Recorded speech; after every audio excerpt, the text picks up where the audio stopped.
Every hobby is one key decision away from being a profession.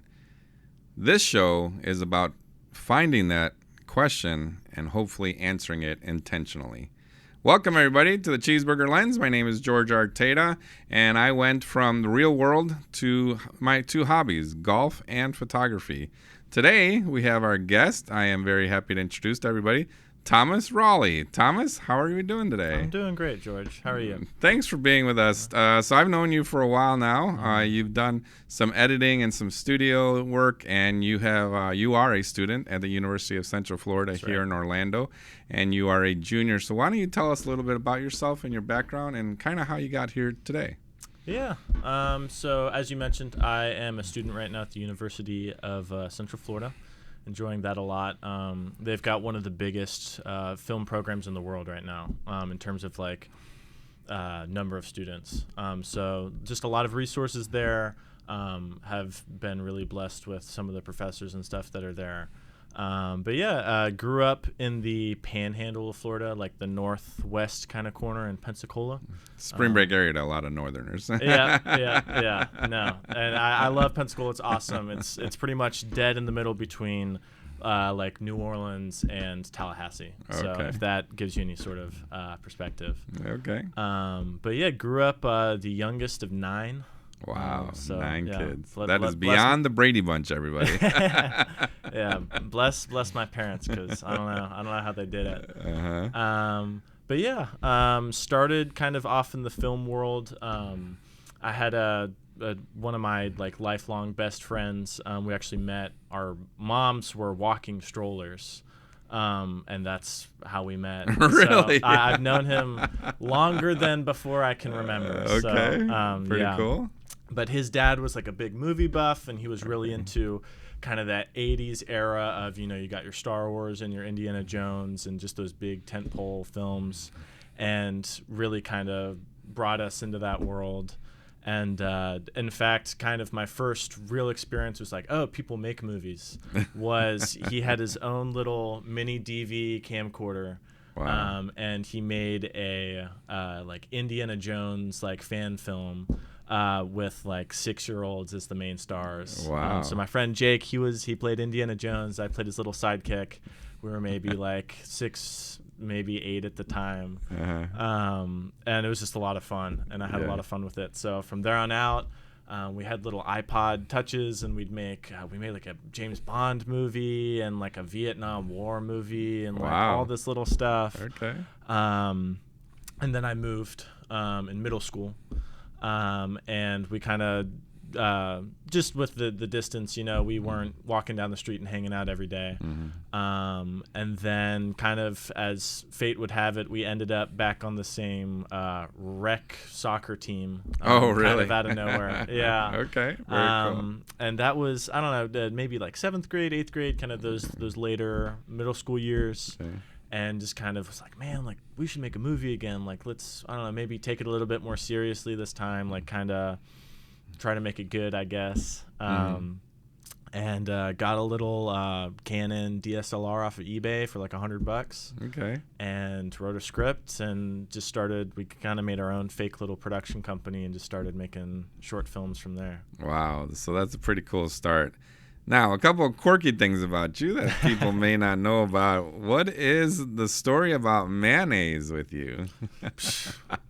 Okay, I understand that not everybody is a mayonnaise person. And if you're not a mayonnaise person, I understand. I get it. But there's something special about mayonnaise, okay? Especially, I really enjoy a nice creamy mayonnaise. Sorry for all the listeners out there if this is bothersome hearing about my creamy mayonnaise. What brand do you like? Which brand? I'm a big Duke's guy. Okay. Yeah, okay. I like Duke's. I'm not sure what the name of it is or what the brand is, but there's also this Japanese mayonnaise that I was kind of turned on to a little while back. Okay. And I guess they use more like egg yolk than white. It's really good. It's really, Oh. I don't know. If you're a mayonnaise person, I suggest you try it out. So what are some of the delicious. things that you eat mayonnaise with that most people would consider not normal? You know, just about anything. You know, I would be. I'm ashamed to say it, but I've gotten just straight spoonful of mayonnaise at times. Wow. When times were tough, I've just gone for the whole enchilada and just right out of the jar there. Well, hopefully you get this company that you're looking into going, and you won't have to worry about the mayonnaise maybe so much. maybe I can shoot a mayo commercial. One of these There days. you go. Yeah. That would be full circle, wouldn't it? All right. Another cool thing that I've learned about you, and this is a nod to all my fellow Generation X folks. You love your '70s classic music. How did that come about? Oh yeah. You know, so like I said, like youngest of 9, kind of got slightly older parents, so that's a little more their speed, kind of their generation. My brother is really big into music. He played in bands like kind of all of his life, and so I was exposed to a lot of different kinds of music. And I don't know, there's just something about that kind of 70s. I've been on a big Harry Nilsson kick right now. Oh wow, okay. But I don't know, it's just got like a vibe to it that I really resonate with. Yeah, so Thomas and I, we were in the car together, and we were cranking out to some Aerosmith and Sweet Emotion, which I love that song. I love that song, and he was equally the live version. You're right, and he was equally cranking it out with me. So I remember that. Okay, so being the youngest of 9, how do you think that shaped you emotionally, and how did you think that kind of prepared you for life? Whereas not everyone is a 9th child of a family. Not everyone is a 9th child, that's for sure. I don't know. I'm really grateful for it. It's been really nice just having a big family. Holidays were always awesome. But kind of looking more like inward, I guess. I was a little bit more of a shyer kid, kind of when I was younger.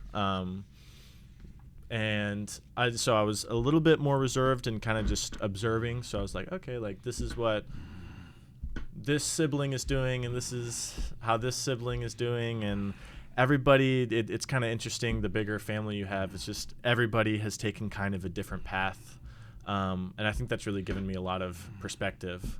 And I think obviously as I got a little bit older, I'm like, okay, I want to stand out a little bit. How do I make my mark on the family, you know? And I found that like film was kind of just a big source of that for me. Just that kind of became my thing, and a way to kind of like introduce myself and kind of make myself known, from stand out amongst the pack. But yeah, it's been, and I think that also having such a large family, it really gave my parents the opportunity to see like, okay, like every single one of my siblings has kind of taken a different approach in their adult life. And when it comes to school, some of them got their master's, some of them just got their bachelor's, some of them just got like a 2-year degree. Some of them didn't go to school at all and kind of just started their career early. So there's really just been a wide spectrum. And I think for the most part, my parents have just seen, okay, you can take pretty much any path, and all my siblings have kind of seemed to figure it out, and most of them have families, and they're happy into their adult life now. So, you know, with a bit more riskier of hobby turned career, right? Like film or just media in general, it's not exactly a steady 9-to-5 paycheck necessarily. So I think just kind of having that perspective, like, okay, like, you know, like you don't have to go get a safe career here in order to make a living. Like you can really kind of just take your own path and really find a sustainable life with it. So I think that has been a huge part of my support system, because, you know, they're like, okay, you know, like we trust that we've brought you up right, and we like are seeing the young man that you're turning into, and we think we like fully support you, and I think that just go have your career, like go make it on your own. And you know, I don't think that can be said for every set of parents. It's definitely a scary thing, sending them into an unsure industry. That's very true. You mentioned earlier, in 7th, 8th grade, you guys started getting a little more serious about the films and making films. At what point, maybe in high school or something else, Thomas, did you get real serious and say to yourself, "Hey, I think I can do this"? And what kind of things in high school did you do that kind of made you think, "Hey, this was something I might want to major in later on in college and stuff"? Yeah. So luckily, I had kind of had a real, like, I guess, what is that, 8-year plan by the time I was around 8th grade, freshman in high school. I was like, okay, I'm going to get this scholarship. I'm going to go to this school. I'm going to get a degree in film, and I want to be a director of photography. That was, I had pretty much set that out from the get-go, which I'm glad, because having that goal that early really allowed me to just kind of put all my ducks in a row and knock those out as soon as possible. But yeah, I think kind of around maybe that like sophomore year of high school, I started watching, I had it previously, but really watching the special features on DVDs was huge for me. Okay. Lord of the Rings has some amazing like behind the scenes stuff. Like the Star Wars stuff was fantastic. I would watch a lot of Tom Cruise narrated in Industrial Light and Magic, which is like a special effects house that George Lucas founded. I think it's from like 2005. It's a bit of an older, it's a little out of date now, but kind of just the origin of the company, and found that really interesting. Obviously, I was kind of brought up in the internet generation, internet age, right? So much YouTube, just YouTube on top of YouTube on top of YouTube. Tutorials. I would watch tutorials for software I didn't have. I didn't have access to like Premiere Pro or anything until into college, and I was watching tutorials on how to do stuff just because I thought it was interesting. Was there one thing in high school that you did, or a project or a show or something, where somebody said to you, "Hey, that was pretty good. That was pretty cool"? Anything like that? Luckily, we kind of had a big break early on, I guess, and it was a short film called Black Sludge. It's still up on YouTube if you want to try and find it. Wow, okay. But Black Sludge, everybody, Black Sludge. Black Sludge. But it was kind of like a take on like a kind of like schlocky, like 80s horror movie about this like toxic ooze found in the bayou. And it got copywritten and stuff, so we had to kind of get around it because we're using some Huey Lewis in the News and kind of some cars in there too. Okay. The good stuff. But yeah, exactly. Yeah, I'm right there with you. So what was your role in that movie? So I was pretty much behind the camera for pretty much all of it. Kind of co-wrote it with my friends, and then direct and shot it and edited and kind of did all that. And that was really the film where we had a couple ideas before that and kind of got into different phases of productions with it, but that was the first like complete unit that we really like, this is a finished product, like seal of approval on it. And it kind of one of my friend's moms put it on Facebook, and it made the rounds a little bit, and it got a little bit of attention. I think it got like 100 views on YouTube. And we're like, How long is awesome. How long is the movie? I think it's like 8 minutes. Okay. Yeah, right. So nothing crazy. Okay. But yeah, just like had a blast with that, and there were some things that I was like, oh my gosh, why did I do this? This was so dumb. Like, and just kind of each film tweaked small things, and I was eventually got a new camera, and I was like, okay, well, audio is important too. Let me focus on that. And yeah. How many films did you do by the time you graduated high school? By the time I graduated high school, I think, and granted, these are all like short films, Sure. under 10 minutes, but probably about close to 10 to 12. Wow. Yeah. That's initially, yeah, we were ambitious, like our freshman year of high school. We're like, we're going to make a movie every single month, or like bi-monthly. That did not happen. Yeah. Why didn't it happen? Because out there, people hear a lot about YouTube and how the grind about making a video, and then the editing, and then this and that. Right. What was it that you guys were challenged by? Well, a big part of it was my freshman year of high school. We got hit by COVID. Oh, well, so that'll do it to you. That'll slow you down. Yeah. But even beyond that, I think even though we were doing these smaller projects, we kept kind of reaching for, like, oh, we want to do something bigger. We want to do something bigger. One of the biggest horror stories, and like I still lie awake at night thinking about this. I think it was my sophomore year of high school. We kind of were just like, okay, we're going big, right? And we had shot about 45 minutes of this like Star Wars fan film that we were gonna make. And one of my buddies got like super good at like 3D computer animation, and he was making spaceships and like whole sequences and everything. And my computer was running a little bit slow, and we were in the whole process of editing and everything. And so it's like, oh, let me like kind of do a like refresh on my computer to make it run a little bit faster. And in the process, I deleted all of the footage. And we were so heartbroken by it. I mean, we had probably close to 40 minutes of like edited footage, which, as you know, like raw footage on top of that is exponential. But we were so devastated that we didn't even pick up the project again. Oh, it was terrible. But so I definitely understand that feeling. So I have recorded a podcast. Yes. And it was 30 minutes and it was fun. It was good. And we go check the recording on the machine here in the studio, and there was no SD card in the podcast.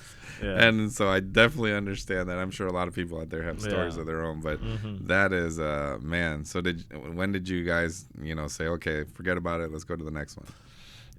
Pretty soon after that, we kind of met, and we were like, okay, like we can kind of reshoot this stuff and maybe we can make it even a little bit better. But at that point, we had kind of as soon as you work on something, other ideas start kind of building, those creative juices start flowing. Yeah.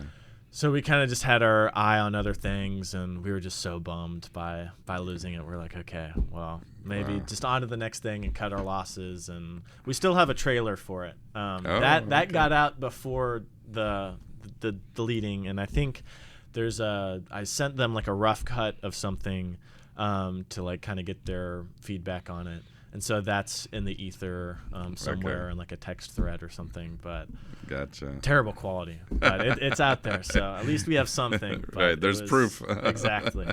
You mentioned something earlier about editing. How did you? So I've seen some of your editing. You're at your age, you are really good at editing. Thank you. Editing is a big deal. I'm sure people out there know this if you're in the media world. YouTube and everything. Editing is just something that people kind of look over and then forget about. But it's such a huge thing. As a photographer myself, I'm like, I got to learn it as best I can, but sometimes it's a lot easier to outsource it and stuff. So how did you get into editing? So editing, obviously, as a like filmmaker, it's a bit of a necessity.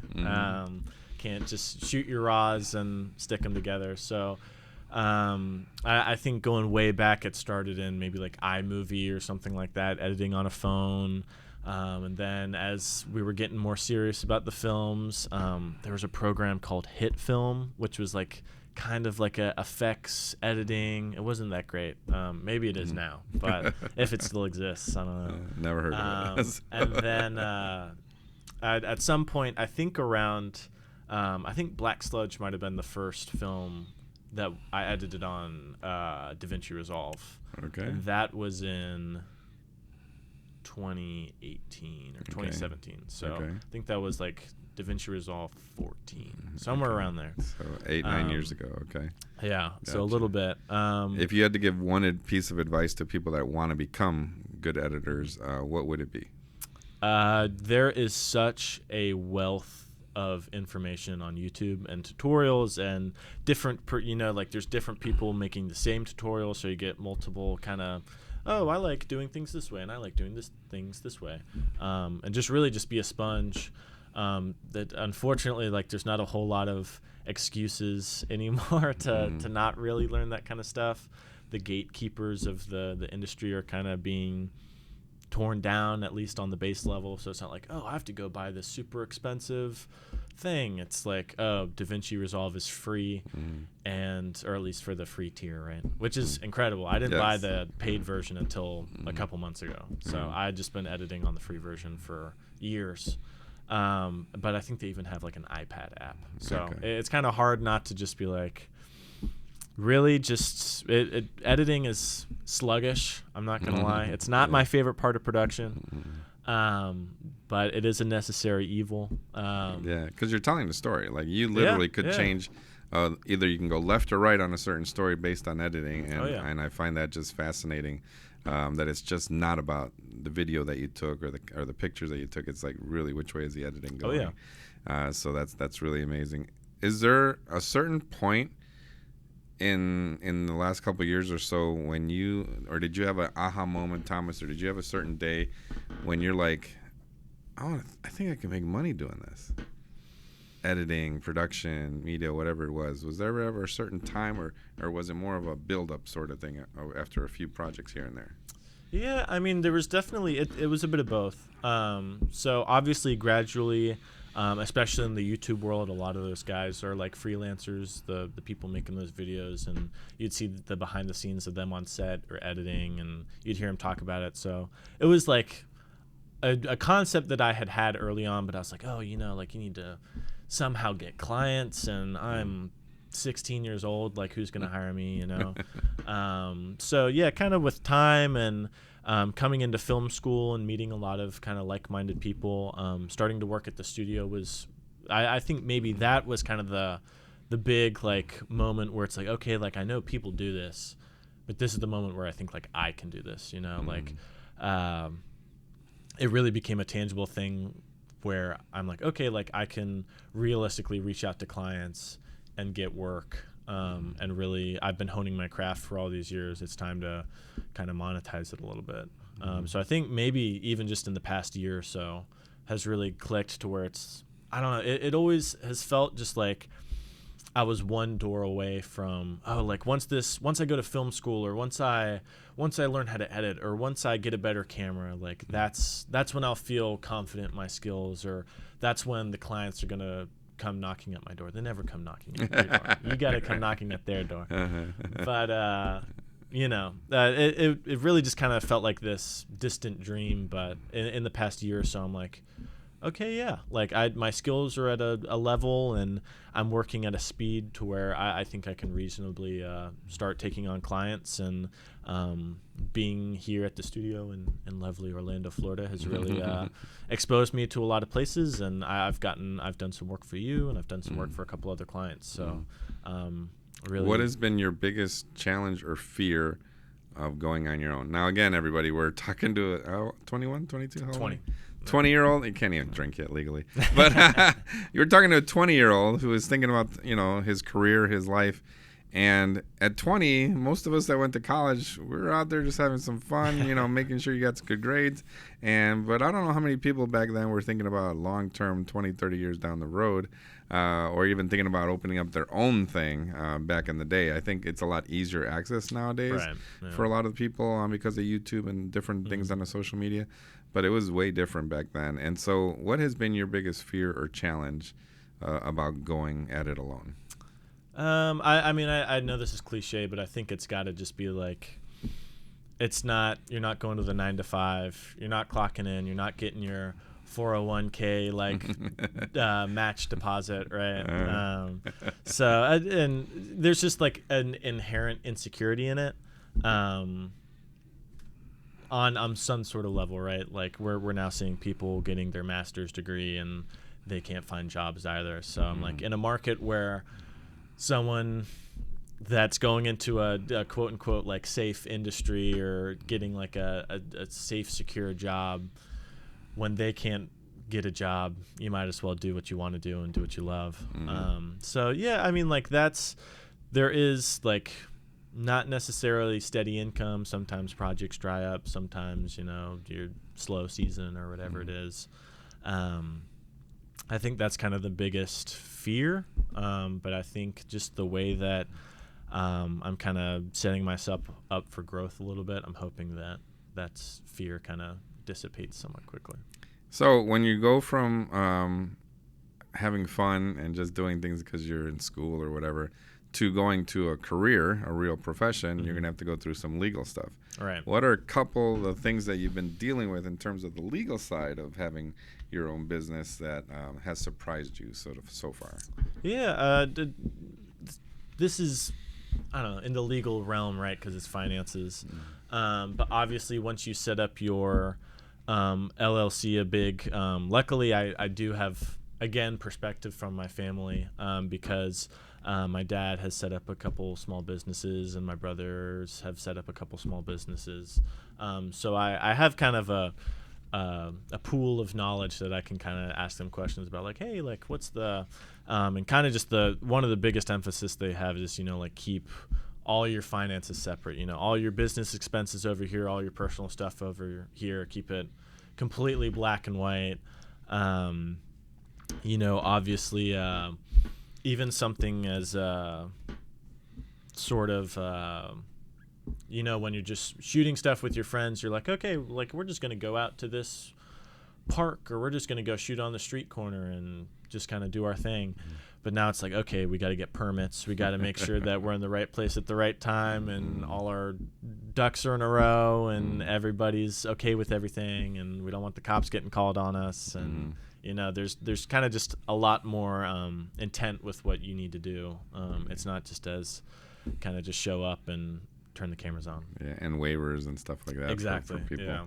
All right, so you are starting a freelance company called The Ninth Reel. Yes, Ninth Reel. How did that name come about? So Ninth Reel, obviously ninth child. And yeah, I don't know, it had a nice ring to it. I kind of had a vision of like a logo as I was kind of thinking of names and stuff. So obviously a film reel, like the canisters. So I was like, okay, it's going to be a film canister, and that's going to be like the 0 part of the 9. We're going to have a bit of a film strip coming out, and that's going to be like the stick part of the 9, and it's going to like make this, it's going to be awesome. It's going to be so cool.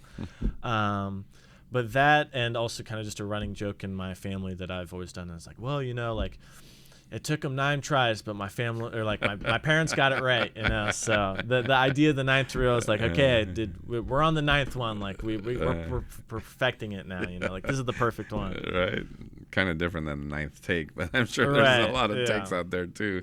Do you feel different saying to your friends or family or whoever, I'm starting a business, as opposed to just saying I like making videos?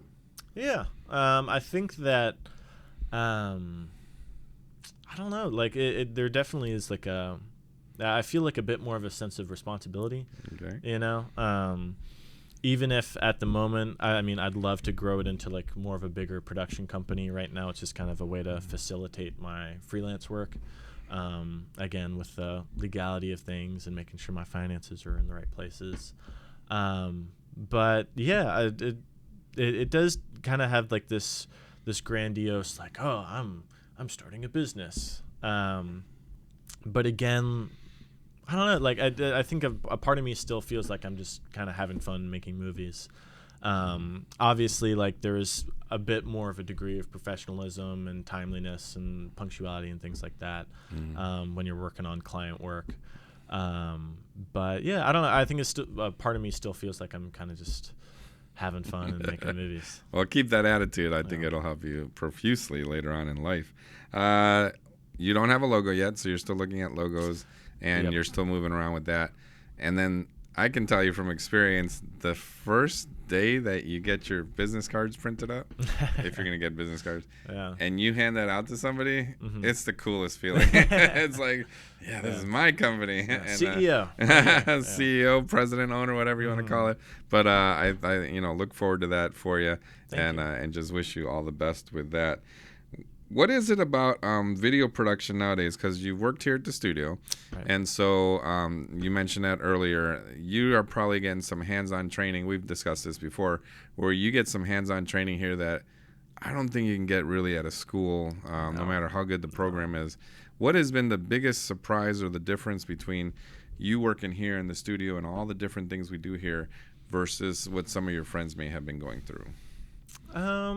Yeah, kind of just I think when it comes to real world experience, and obviously I have some friends that are doing some amazing things outside of school and things like that. But there's kind of just some tricks of the trade and stuff that you pick up from the people around you. I've really tried to make sure that I've just tried to be a sponge as much as possible, and you pick up little things here and some terms that might not necessarily be there, but I think there's also, you really feel the presence of one. For me at least, I learn way better when I'm on the job doing it, because I'm like, oh gosh, and definitely if I make a mistake, I'm like, okay, I'm never doing that again. Like it's burned into my memory then.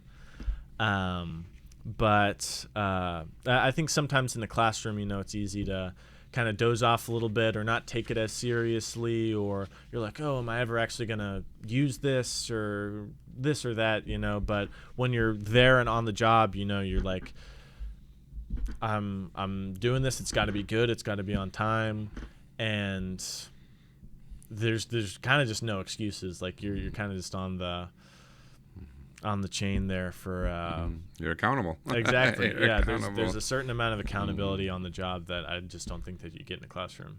What so you've done a lot of different roles here at the studio and a few different projects.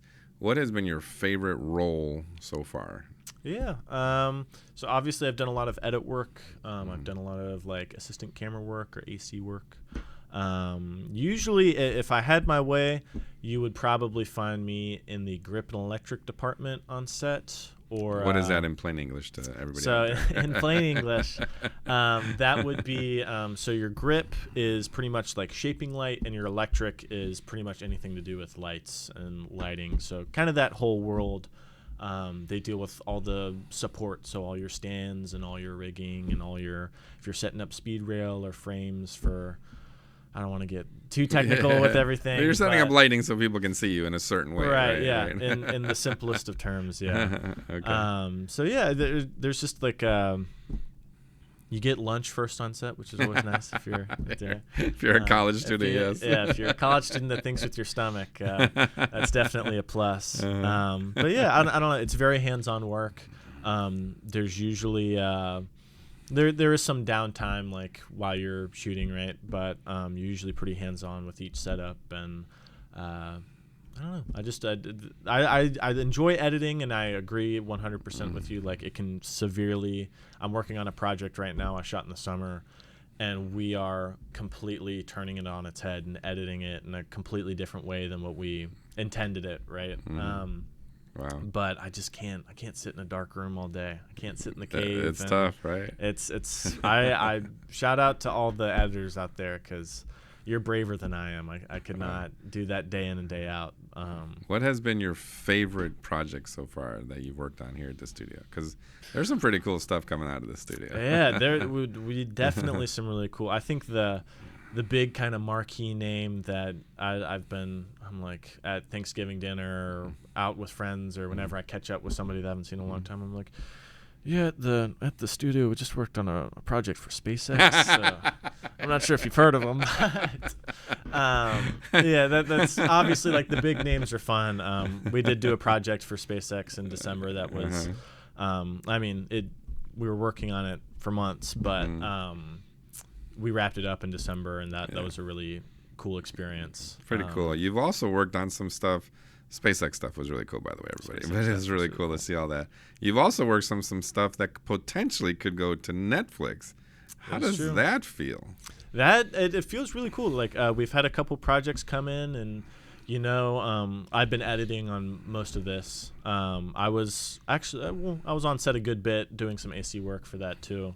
But I don't know, like there is like a really cool feeling, especially being in the edit bay and kind of piecing it all together and seeing it come together and be like, okay, wow, like this is actually like a really polished kind of thing. And okay, yeah, I could see it like going to Netflix or shopping it around to whoever it is. And there is kind of just an excitement. And I think for me, at least, that's a little bit what I need to kind of keep going through the process. I'm like, oh my gosh, I've edited 11 episodes of this thing. Like I need to get through it. And I'm just like, wait, like let's rewatch the first episode. Oh wait, this is actually like pretty good. And I don't know, it's an exciting feeling for sure. So one of the films that you worked on just got accepted into a festival here in Orlando. Yes. And you had some editing to do with it, right? Yes, some editing and some visual effects work on it. So we'll when that gets actually out there, we'll put a description here and a link here in the description with the podcast. But that's got to be a pretty cool feeling that was cool. This potentially could go to the theaters, could go somewhere, And I think that's what's really cool. That's what attracts me about the media part of it, production, photography, and all that stuff, videography, and that. So what is it that attracts you the most about being a part of that kind of a project? Yeah, I mean, it's definitely exciting and stuff, being on a big name or being on a project where you're like, wow, I could really see this kind of skyrocketing and going wherever it is, if it's on the streamers or in the theaters or whatever it is nowadays, even on just like a platform like YouTube, and maybe it gets a little attention there. As much as it's really cool being a part of that and kind of being able to flex on your friends and family a little bit and be like, okay, I'm not a starving artist, Mom. Like, I'm okay. I'm doing all right. Very cool. I don't know. I think the aspect for me, at least, being on this project is just usually you have a little bit bigger of a crew and you kind of become a little bit of a family. You know, you're working on this for months, especially with your like production office people. So like your directors and your producers and that kind of, as an editor, you're usually in pretty much direct contact with them all the time, being like, okay, we got a rough cut of this out, and they will come back to you with a set of notes and you'll work on those, and usually there's a loop of that for a little bit. But yeah, I don't know, just kind of coming together, and it really is a collaborative medium. There are people that make films out there all on their own, but it's pretty few and far between. I mean, you've seen the credits of a movie, right? There's one or two people there, at least, at minimum, right? Yes. Nice to see your name up there someday, right? Yeah. I'm looking forward to it. I've got some bucket list items written down somewhere of places I want to see my name in the film industry. That's awesome. So look for Thomas Rawley out there someday, folks. Maybe. Okay, We'll so see. you mentioned, I'm about to ask you a question that every single person in the world that has tried to go from a hobby to a profession is probably, dealing with at the same time, whether you're 20 years old, whether you're 40, whether you're 50, whether you're 80, I don't think it matters. You are a student, you are learning, you are working. How is it that you try to go through all this stuff and not get burnt out? That's the magic question. Funny enough, like right now I feel myself kind of coming out of a little mini burnout, working on that SpaceX project and some other things at the same time. It was a lot. I think my finals week last semester, so the week that I was taking my finals exam, I had final exams. I was working part-time at the Home Depot. Hey. I was working on the SpaceX project, and I was actually editing a wedding video or a couple wedding videos for you. And I think I did the math on that, not including going to class and school. I think I had like an 85-hour work week. Wow. Not getting any sleep, just kind of in and out. And on top of that, for months, like 2 months before that, I was working, twice full-time, What was your motivation or inspiration to help you get through those 80-plus hours? It was luckily like that really long week was kind of towards the end of it, so I could see the finish line pretty clearly. I'm like, okay, like just got to put these pieces in, but I don't know. I think I get it from my dad and my brothers, but I'm a hard worker. I'm a bit of a workaholic. I really enjoy it. I really enjoy just kind of digging in and getting the job done. So there was an amount of just like, I was feeding off of it, definitely, like, oh my gosh, I'm working 80 hours this week. Like, this is awesome, kind of. Or like I better not hear any of my friends complain about working their like part-time job or whatever, because something like that. I don't know. I'm always trying to complain more than the next guy. I don't know. I think I really just fed off of that, and we were making a lot of progress with like the project, and we were getting things out to the client, and obviously when you have a deadline, like there's only so much you can do with, it's like, well, I have to get it done, so looks like I'm working 80 hours this week. But yeah, I don't know, and it really helps. I mean, I loved every part of it. Obviously when I was sleep deprived and a little loopy, I might have been a little out of it, but I don't know, I just loved it And I think it's easier to kind of pull those crazy hours when you're doing what you love. I'd like to share some perspective on what you just mentioned. So you mentioned working at the Home Depot. So I used to be a general manager at the Home Depot, and you don't just work at the Home Depot, you work on the night crew, which if people don't know out there, there's a way that all those 75,000 plus SKUs in a store get up on the shelves and all that stuff, and it's the night crew, and it's not an easy job. Like, that's labor intensive. Yeah. You're losing a lot of calories and stuff. You're burning a lot of calories and stuff. And so that, folks, this is a nighttime job. You know, what is it, 10 to 6 or something like that, typically somewhere in those neighborhoods of hours. But you're there in the middle of the night, and you are doing that. You're going to school, you're starting your freelance company, and you're doing all this studio work. Yep. There's a lot of people that out there say, I don't have time. I can't do this. I can't make it a priority. Mm-hmm. What's the one piece of advice, whether this was your friends or anybody listening, that you would give to people in regards to chasing after their dream or passion to take their hobby and make it into a profession? Yeah. Obviously, like, if it's already a hobby, it's something that you're already doing, and maybe it's, I can't afford to kind of divert more time towards it, or, it's kind of scary getting my feet off the ground with kind of turning it more into a career. But, I think that when you're doing what you love, and if you're really serious about making it into a career, you kind of you got to find a way. The way I got the job at the studio in the first place was I kind of just made an index of, I went online and I looked up Orlando film rental houses, camera store, production companies, studio rental spaces, and I had a list of about 40 places. And I emailed all of them, and I was like, hi, I'm a film student. I'm looking to just get hands-on work. I will put in hours, and I will do it, just volunteer my time. I just want the experience. I just want something tangible. Mm-hmm. I'm trying to build a career off of this, and I just want to work. And I think if you're obviously, it kind of depends on what your hobby is, obviously. But if you're willing to put in the work, and if you're punctual and you show up with a degree of professionalism, and you're just eager, and again, going back to just being a sponge and absorbing all this stuff from people, I think if you put your head down and kind of figure out a way to do it, I think it's a little bit of tough love, but I think sometimes you just gotta, sometimes the stars just align, and you just gotta put your head down and do the work first. I think this is the ultimate, an ultimate story regarding where there's a will, there's a way. Again, you're at only 20 years old. There's so much out there, and that you're trying to figure it. Hopefully this is a beginning of a great career for you.